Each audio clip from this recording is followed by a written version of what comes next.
Hello there everybody, my name is Bloomer Brown and welcome back at last to Farming Simulator 19, a game that has admittedly been absent from the channel for quite a while now, and I may get into that in a little more detail at some point, but for now let's just leave it at the fact that I was getting a little bit frustrated with the growth system in the base game, and I was eagerly awaiting some new mods as well.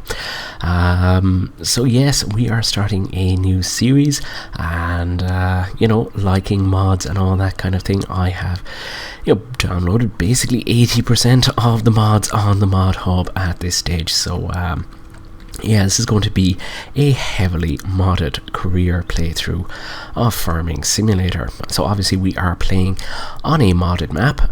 This is Oakfield Farm by Oxygendavid.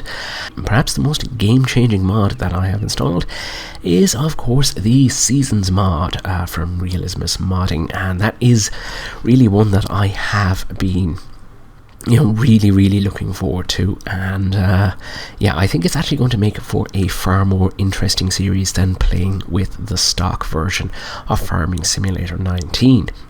Now, of course, playing on Oakfield with Seasons is going to be throwing up a couple of issues for us, because as it stands at the moment, this version of Oakfield is not entirely compatible with Seasons. The main issues with this, of course, are obviously we are having some texture problems on some of the trees at the moment, which is just a visual thing and not something that I am overly concerned about. The other thing that may throw up an issue is the custom pastures for the animals, because Seasons now allows for grazing in the animal pastures. So if we take, for example, I think our cow pasture is actually over here. So the cattle are actually going to graze the grass in this area, which is something that I was trying to simulate for the Ballymoon Castle map in FS17. That is also a series that is going to return to the channel soon. I just have had a couple of issues with the recording, and was kind of struggling to edit the next episode together, and I've decided to kind of basically revert to scratch and basically start editing the whole thing again. Within the next couple of weeks we should see an episode out about that. Basically I'm not entirely sure whether or not the grazing will actually work for the cattle in this particular install of the map, but hopefully the update will come soon enough. The situation on that is that Oxygendavid has submitted it to Giants for testing, but as of recording it, the Seasons compatible version has not yet been released on the mod hub. The other issue, of course, is that the snow mask isn't going to be present on this, so if we do get a fall of snow, it will end up depositing it in these kind of covered areas as well, which probably has you wondering, is that going to affect our bales? And the answer is no, because much like Seasons for FS17, if there is no snow mask on the map that you're using, bales basically don't rot, and that's mostly because the mod cannot tell the difference between what is actually under cover and what is exposed to the elements. Really I don't see a lot of issues arising, at least for the early part of the game, and things ran pretty well on the Ballymoon Castle map when Seasons was concerned, although Seasons this time round is a totally different beast. And I think we might as well open up the Seasons menu to have a look at what's going on in here. So much like before, it does have its own menu, which is much more integrated into the base game this time, though I am glad it does have its own separate menu as opposed to being inside the main menu. So you do open that by pressing left alt and S on your keyboard just to get it up. So yes, Seasons has been totally rebuilt for FS19, and it goes into a little bit more depth as we will see going along. So basically we have our planting calendar, much like we had in the last version. Two exceptions on this particular version of Seasons: cotton and sugarcane are disabled, and if you plant them they simply will not grow. The reason for that, of course, is that cotton and sugarcane are not grown in the UK, and the weather system is basically based on weather data in the UK. And I'm not saying that there's no cotton and no sugarcane in the UK. I'm sure that there's some, gardener growing it somewhere for horticultural reasons, but it's not grown as a commercial crop. Other than that, everything is here, and we still have the germination temperatures, and supplementing that, we've also got things like frost resistance and drought resistance. There are certain crops such as wheat, and barley and oats, the cereal crops that are, they have a reasonable frost tolerance, the likes of winter wheat and that kind of thing. And the young crop obviously has a much higher resistance to frost. So, if you are going to be doing winter wheat, it's better to sow it and get it to germinate before the weather gets too cold, so that it's going to more than likely survive the winter. Crops like corn, for example, and sugar beet and potatoes, they obviously have a low resistance to frost, so they're obviously going to need a slightly later planting time just to make sure that they don't actually freeze and get damaged. Potatoes, they're actually planted pretty late in the year when compared to other crops. Granted, the only knowledge I have of planting crops comes from a vegetable gardening at home and things like that. I have no commercial experience.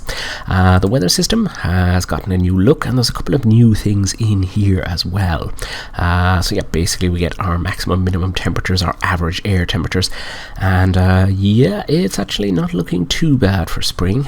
We do have Tuesday at about 3. It's going to get down to about 0, and it's actually going to be pretty cold for the early part of Tuesday at least.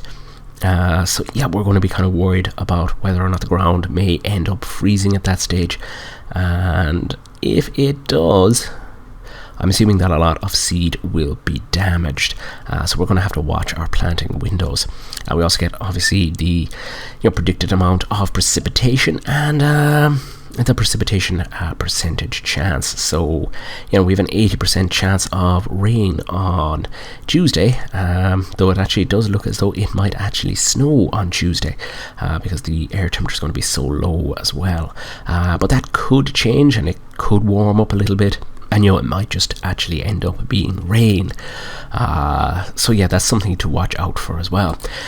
We've also got a new measurement here, which is wind speed, and I think that is actually going to be modelled in the trees, because of course it's going to be integrated with the new weather system. And basically the wind speed and the precipitation and the air temperature, it's all going to lead down to a drying potential number here, which we're going to be very interested when it comes time to doing things like hay, because that's had something of an overhaul as well. So basically you won't have to ted grass if it is below 20% moisture when you actually cut it. If it is above that, you're going to have to ted it before it then goes and dries itself naturally into hay. There's no such thing anymore as tedding grass and automatically turning it into hay. Drying potential is something we're going to be really watching once we get into the summer months and grass starts coming around to that kind of cutting time. So we still have our economy here, and we've also got some new animal breeds, especially for seasons. And because we start off with the cattle farm, I think I am going to end up getting into cattle sooner rather than later. I think there's also different breeds of pigs and things like that, and they do all have different attributes. So say the limousine there is supposedly a little bit better at producing meat, high quality meat, but I think they come at a premium when you're actually buying them as calves. It is now also possible to overfeed and underfeed your animals, and they will eventually age out and die. So keeping an eye on the state of your livestock, it's going to be a lot more in-depth, and it's going to be a lot more challenging, but it's something that I am legitimately looking forward to. And the final big change, well, not the final big change, but one of the other big changes is of course crop rotation. So we're going to be needing to practice that on the land, making sure that we get put back in what we're taking out, and it's going to be more realistic in that sense. if you want to save money on pesticides and fertilizers and things, crop rotation is kind of the way to go.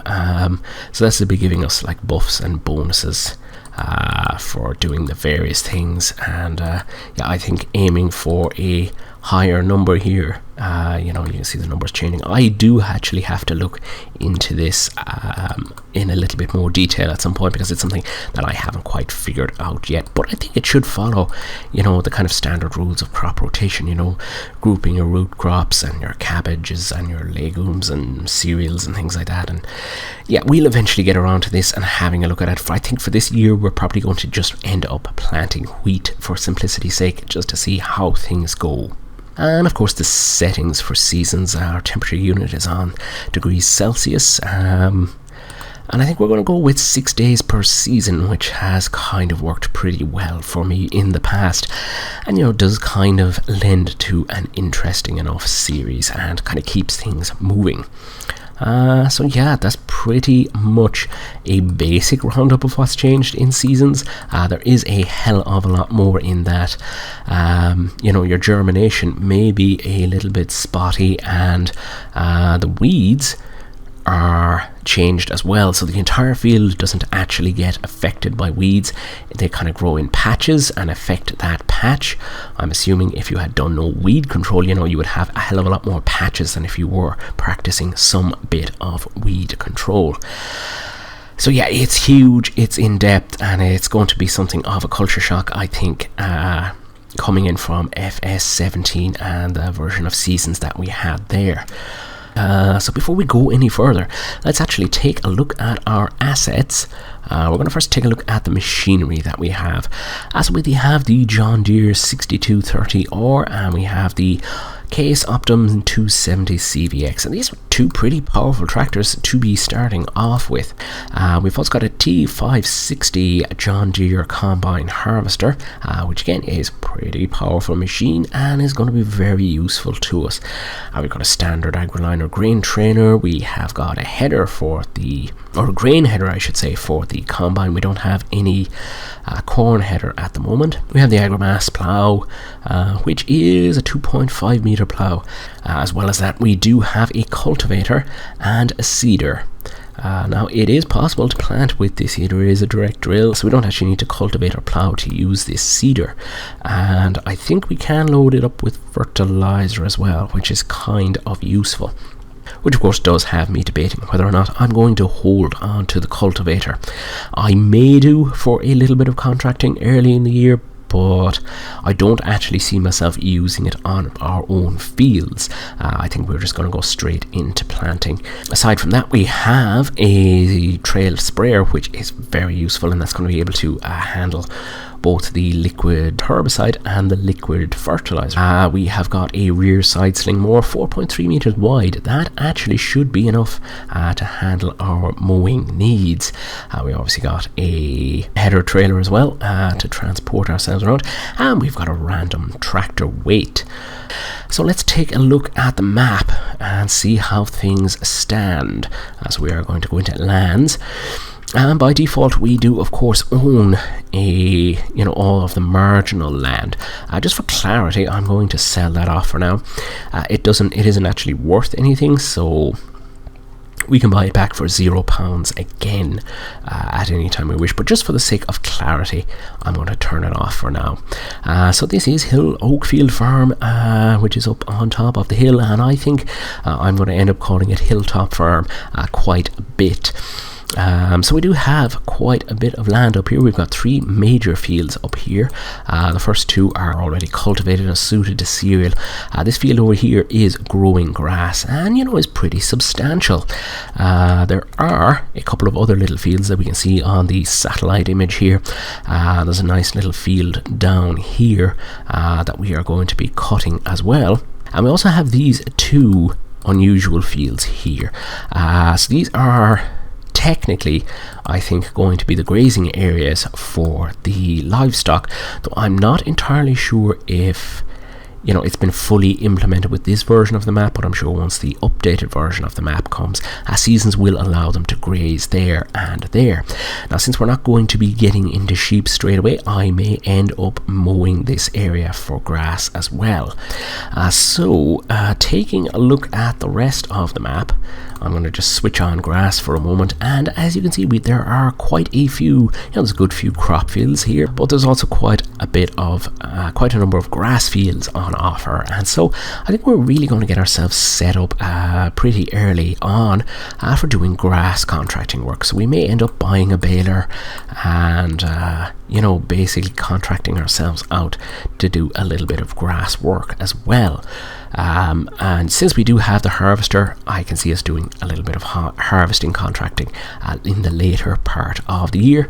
And as I say, we're going to focus in on cattle as well. So it's going to be an interesting series. It might not be to everyone's tastes, but it's certainly a type of playthrough that's going to really suit what I enjoy doing, and that's kind of part of the reason that I ended up choosing Oakfield as the map to begin with.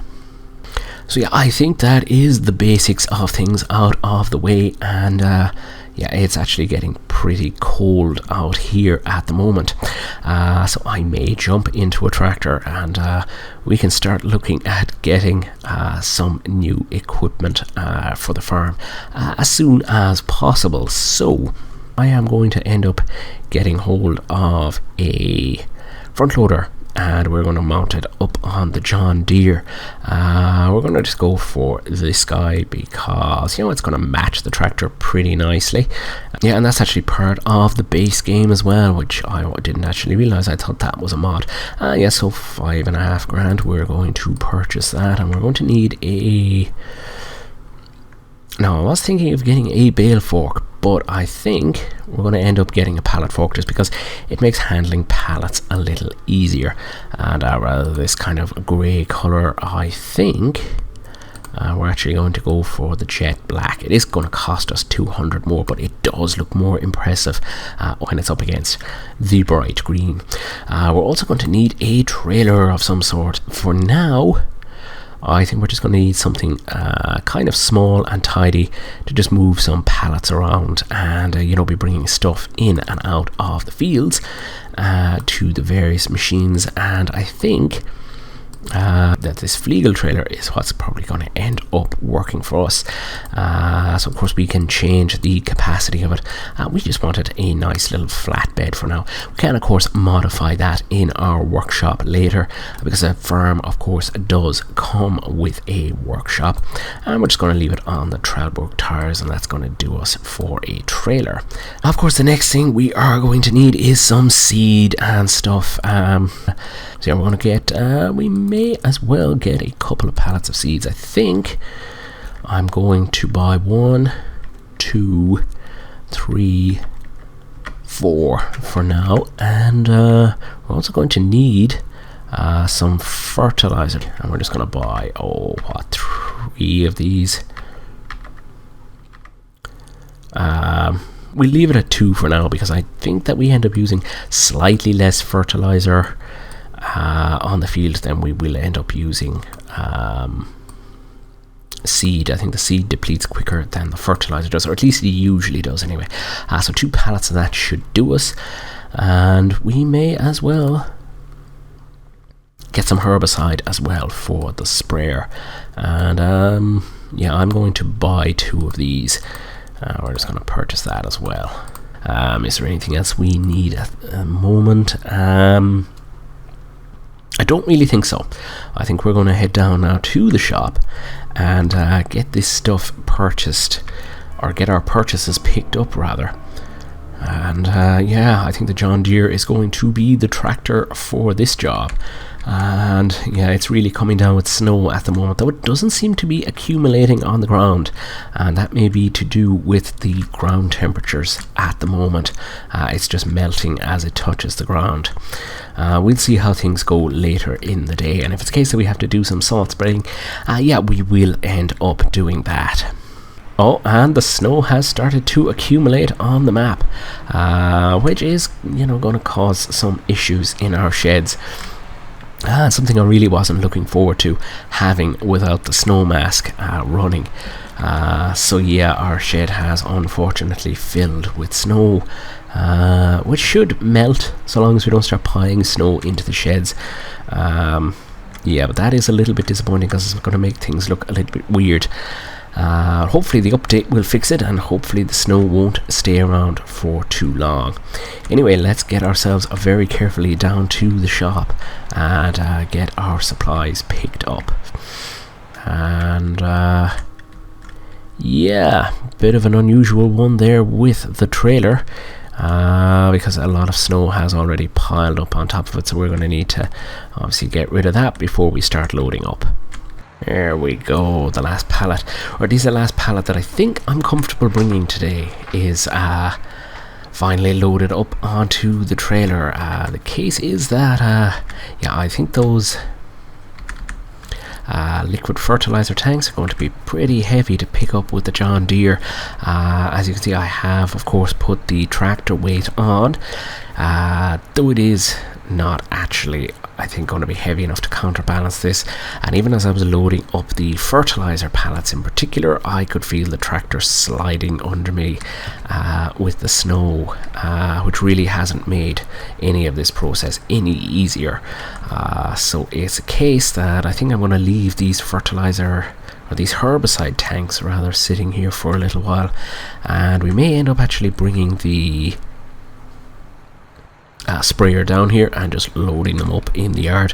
Not entirely sure yet, but for now I think we had better get these seeds back to the farm, because I have a sneaking suspicion, well, it's possibly not modelled in seasons, but in reality, having seeds out exposed to this cold weather would probably damage their viability, though I don't think it's actually going to affect them in Seasons mod. I don't think we've yet reached that kind of level of realism with the mod.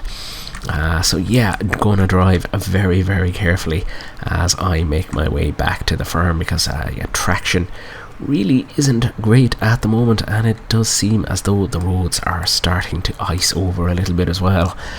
So it is going to be a pretty careful, slow and steady drive back to the hill farm. So now the question becomes where to put this, and I do know for a fact that there is a little shed in here that could be quite useful for storing it. And also, is this a silage pit as well? Because I notice the snow isn't accumulating on it, which could be the case. At any rate, for now, I think that's where I'm going to end up storing my seed short term, because it is, kind of in out of the elements. So I'm just going to get this trailer moved out of the way. It still is so much easier to do these kind of things from in cab view than it is from outside of cab view. Though I am a little worried that we're going to end up knocking off the hazard beacon, so I think that is where I'm going to leave that trailer just for the moment. And it is out of the elements, and that's kind of important because it does contain our seed for this year. We may end up buying another small amount at some stage, but for now that should be enough to cover us. So yes, it is about 2, it's coming up to 3 in the evening, and it's still absolutely hammering down with snow. It doesn't look like it's going to clear for the rest of the day either, and yeah, things kind of look a little bit bleak. You don't really want to be out working the fields at a time of year like this. So I think that is where I am going to basically end up leaving today's episode, because we can't really get a hell of a lot of extra work done. I mean, I could get some bales and stuff and start bringing in the livestock, but yeah, I don't really think it's worth getting started on that. I will end up picking up the pallets of liquid herbicide at some stage and getting them loaded into our sprayer. And yeah, hopefully in the next episode we may be able to start some work on the fields. Hopefully the snow lets up by then and the soil conditions start to improve a little bit. Early in the next episode I may actually have to end up spreading a little bit of salt just around the main yard here, and perhaps on this little road over here. Which is, yeah, it's actually getting pretty bad. The main road is starting to, take a battering as well, but I think we can leave that to the local council, unless of course they want us to spray it for them. So yeah, a bit of a shorter episode. Hopefully a little bit more will start to happen in the next episode, and we may even have an updated version of the Oakfield Farm map by then, which should hopefully sort out the snow mask and put a lot of these other issues to bed for us. Until then, I am going to take this opportunity to say thank you very much for tuning in. You have been watching Bloomer Brown on YouTube, and I will see you next time.